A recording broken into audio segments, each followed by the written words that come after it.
everybody, it's Carolyn from Homesteading Family, and today I'm going to show you how to make lacto-fermented ginger carrots. Now, ginger carrots are great because the sweetness of the carrots kind of counterbalances that little bit of sour flavor that you get from the fermented foods. And so this can be a great way to get your family to start eating fermented foods if they're not crazy about the flavor, say, in a sauerkraut or something like that. This is another great project because at this time of year, you may have carrots that have been in your root cellar or even just stored in common storage in your pantry that are starting to look less than stellar, and you know it's time you need to use them. So this is a great way to go ahead and use them up. You can also make these in the fall, right after you've dug your carrots or after you've bought them from a farmer where they're freshly dug, and keep them in a ferment all winter long to preserve them. So in order to make this recipe, we're going to want about 12 to 13 nice medium-sized carrots. That's going to be somewhere around 2.5 pounds of carrots. You're also going to want some fresh ginger. You could get away with the shredded bottled kind that you get at the store. That would be just fine. We're looking for about a tablespoon of that. And then you're going to need some really good quality salt that does not have any iodine in it. It's not table salt, so it doesn't have any of those anti-clumping agents. So you could use a kosher salt, you could use a true sea salt, something that doesn't have any chemicals in it. You could use a Celtic salt or a Redmond real salt or anything like that. If you want, you can also use a starter liquid from a previous batch of fermented vegetables. It could be sauerkraut, it could be any of those other things. But you can get away with just adding double the salt if you don't have any of that on hand. Now, we want our carrots shredded for this recipe, so you can do that by hand on a grater, or you can run it through your food processor with a grating disc. All right, I have 4 cups of shredded carrots here in my bowl, and I'm going to go ahead and add 1 tablespoon of the shredded ginger. Now, if you would like to use a starter culture, you would add a 1/4 cup of any starter culture that you have on hand, and that would be the juice from a previous ferment, say a sauerkraut or something like that. It could be whey drained off of any yogurt that has no sugar added and it has live cultures in it. In this video though, I'm going to show you what to do if you don't have a starter culture on hand. So if you're going to use a starter culture, use a 1/4 cup of that and put in 1 tablespoon of salt. However, if you don't have a starter culture, you can just double the salt. So I'm going to put in 2 tablespoons of salt here.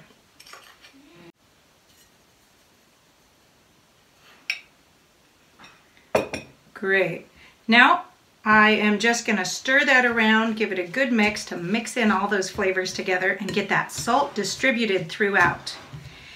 Just like in a sauerkraut, we're going to go ahead and pound our carrots. And this is so that the carrots start to release the juices that are naturally inside of them. That salt's going to start sucking it out, and then pounding them will help to release those juices. And that is so that you have a really good flavored product at the end. There'll be no water in there, so it won't be watered down. Also, carrots are kind of like cabbage. They're very juicy. There's a lot of liquid in there.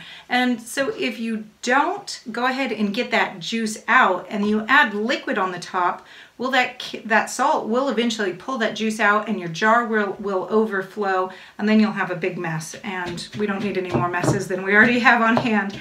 So we're going to go ahead and pound this. I have my nice flat bottom spoon here that I use. You can also use an actual sauerkraut pounder if you have that on hand. And we're just going to go ahead and pound this for probably about 10 minutes. Until this has really lost a lot of juices. Don't be afraid to take a break or to walk away or just go get involved in something else for a while. That salt will work on these carrots whether you're pounding or not and start sucking out those juices, but it will take a lot longer.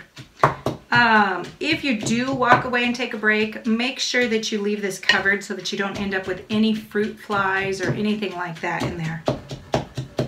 All right, we'll see you back in a few minutes. All right, so I have been pounding these carrots for about 10 minutes now, and you can see there's quite a bit of juice that has come out. And, you know, it's ready to go ahead and to pack into a jar.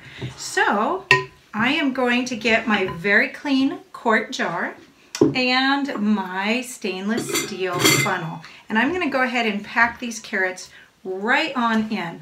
And as I go, I am going to go ahead and kind of tamp them down a little bit to make sure that they're really getting tightly packed into that jar. You don't want any air spaces.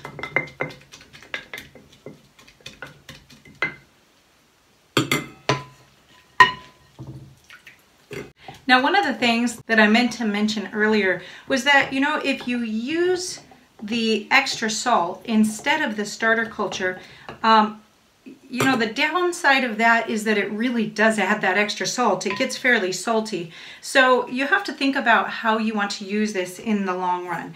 If you want to be able to eat this plain as a side dish, you may want to consider making sure that you have some starter culture on hand, because eating it with double the salt, it really is a little bit too salty, even for my taste, and I like a lot of salt.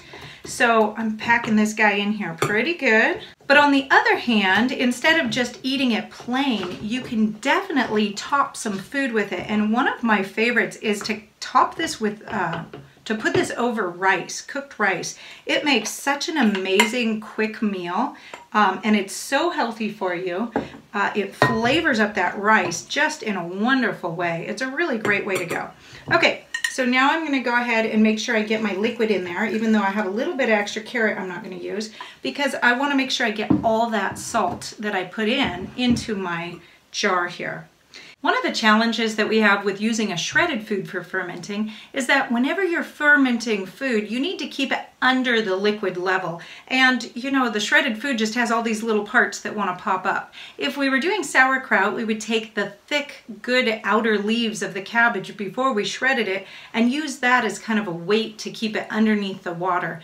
But, you know, when you're working with carrots, you don't have those outer leaves. So I want to show you a different method that you can use with just the things that you have around the house if you have one of these quart pint jars. And these are these cute little jars. They're perfect for canning jalapeno slices or other small things like that. But what's wonderful about these is they fit right inside your wide mouth quart jars. And so you can use them as a fermenting weight. And you have to be careful to get your liquid level just right. In fact, I'm going to have to take out just a little bit of those carrots that I put in. But this is going to help to push down all of those carrots and keep them underneath that liquid. So I'm going to take out just a little bit more here, trying to leave in as much of the liquid as I can, because I was really close, but I put in just a little too much.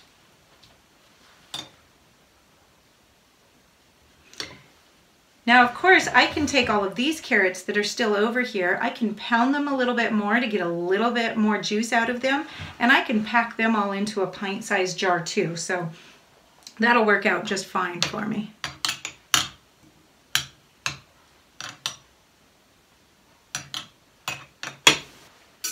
All right, let's try this again.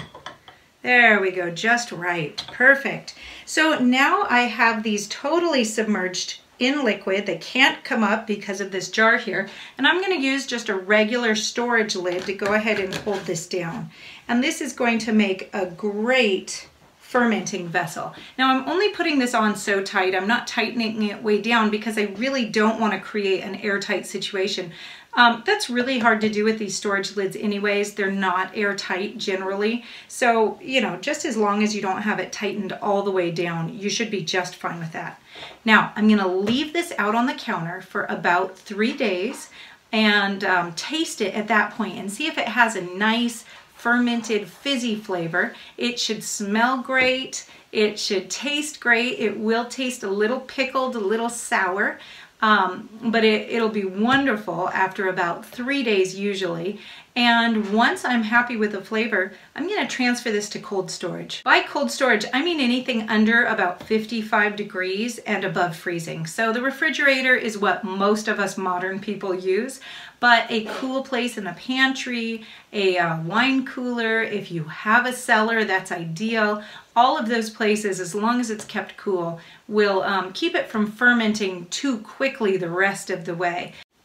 All right, everybody, it's been about 4 days here on my ferment, and these carrots look like they're ready. So let's open them up and see what they look like. Okay. Now you can see those carrots want to float right away as soon as I get this little weight out, this jar. And these look great. I don't know if you can see it, but there's just very small little bubbles coming up. Every time I move it around, there's a little bit of carbonation, a little bit of fizz happening here from the fermentation process. And it smells great. It smells maybe slightly yeasty, maybe a little bit sour, but mostly it just smells like ginger and like carrots. So let's scoop this up.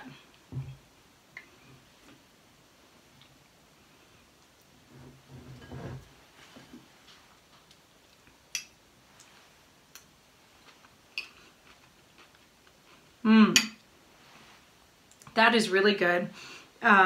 It does not have that very fermented flavor that some things can get, like a sauerkraut. It's much sweeter because of the carrots. So this is a great food to start the kids on. If they're not used to eating fermented foods in their diet, this is a great one because it kind of mostly just tastes like carrot. It doesn't taste very fermenty. It is filled with all sorts of great enzymes, great acids, and all sorts of really good probiotics. So go ahead and get this in your diet. Now, because I used the extra salt and I did not use the starter liquid, it is a little bit salty and it would be hard to just eat a small bowl of this all by itself. So I would really recommend that you either use that starter culture that we were talking about, or if you're gonna make it like this because you didn't have starter culture, put it over something. Put it over some rice. Sprinkle it into a salad.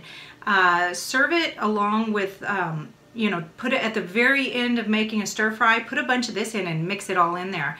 And this would be great. This would be wonderful. Add a lot of flavor to whatever you're eating and be super, super healthy and help your digestion. Take care, you guys. Goodbye.